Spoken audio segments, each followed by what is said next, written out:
Laboratory reports ఏవైతే ఉన్నాయో రెండు జాతీయ ప్రతిష్టాత్మకమైన ఆథెంటిక్ అంతకుమించి వేరే దీనికి పోలేని లాబొరేటరీ ఏ అన్యాయమైన నీచమైన పాపిస్టి ఆరోపణ చంద్రబాబు నాయుడు చేశారు జంతువులకు అది అబద్దము అని తేల్చింది. సో అందువల్ల ఆ ల్యాబ్ రిపోర్ట్ అయితే అది ఇన్వెస్టిగేషన్ లో తెలియదు కాదు. ల్యాబ్ ఇన్వెస్టిగేషన్ లో సైంటిఫిక్ ఇన్వెస్టిగేషన్ లో అసలు కోట్లాది మంది నేను ఇంతకుముందు భక్తులకు సంబంధించినంత వరకు ఒక్కసారిగా షాక్ కు గురై చేసిన పాపం అయితే చంద్రబాబు దాన్ని అంతే గట్టిగా ఇప్పుడు తిప్పి కొట్టకపోతే మా పార్టీ కాదు మీడియా కావచ్చు ఆయన తన ఓపెన్ పై నేను తప్పు చేశాను నేను ఆ మాట వాడకుండా ఉండాల్సింది నాది క్షమించండి అని అనకపోతే అది అలాగే నిలిచిపోయే అవకాశం ఉంది. కాబట్టి మొత్తం అందరూ కూడా ముక్తకంఠంతో గట్టిగా చంద్రబాబు నాయుడు నువ్వు మహాపాతకం చేశావు అది రియలైజ్ గా ఇప్పటికైనా అని చెప్పాల్సిన అవసరం ఉందని అయితే మేము భావిస్తాం. పైగా మరింత దిగజారి ఆయన గ్యాంగ్ ఆఫ్ సటానిక్ ఫోర్సెస్ అని సైతాన్ లక్షణాలు ఉండే ఒక గొడుగు కింద చేయగలరు. ఇప్పుడు కూడా మళ్ళీ అదే ప్రచారం కొనసాగిస్తారు.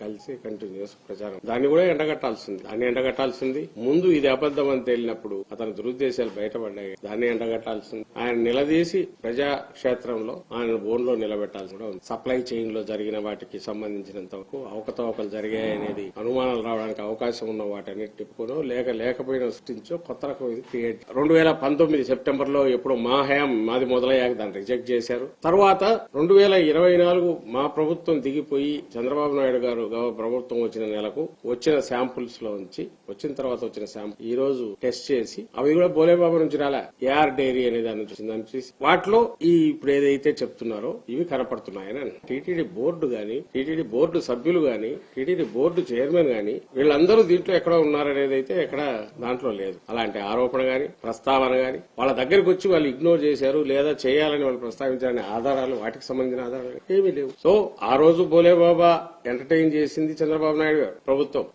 అంతకుముందు ఉన్నప్పుడు. మళ్లీ వీళ్ళు తీసిన శాంపుల్స్ ఎప్పుడు తీశారయ్యా అంటే 24 జూన్ లో 12 ఈయన అధికారంలోకి వచ్చాక తీసిన శాంపుల్స్ లో అంటే వీళ్ళ ప్రభుత్వం వచ్చాక నిజంగా సుబ్బారెడ్డి గారు ఏదైనా తప్పు చేసి ఇది కామన్ సెన్స్ పిల్లలైనా పోయిపోయి సుప్రీంకోర్టు దగ్గరికి ఆయన ఎందుకు పోతాడు నేరుగా? అయ్యా అన్యాయమైన ఆరోపణ చేశారు మీరే దీన్ని చేసేసి న్యాయం చేయండి ఈ అన్యాయాన్ని సరిదిద్దండి ఇక్కడ మహాపాపం జరుగుతోంది. చంద్రబాబు నాయుడు గారికి తెలిసిన ఏకైక విద్య ఆయన గాని నేను గతంలో కూడా అన్నప్పుడు వాళ్ళు రియాక్ట్ అయ్యారు. ఇది ఒక ప్రత్యేకమైన తెగ అది ఒక రాక్షస తెగ లాంటిది వేరే రకంగా చేయకుండా ఇది ప్రాణం తీయడమే వ్యక్తిత్వ హననం అంటాం కదా. అలాగే ఓ ప్రభుత్వ రెప్యుటేషన్ హననం గాని కోట్లాది మంది వ్యక్తిత్వాల హననాలు కూడా హిందువులు ఎవరైతే హిందువులే కాదు ఎవరైనా వెంకటేశ్వర స్వామిని భక్తితో మొక్కే వాళ్ళు అందరూ ఉంటారు.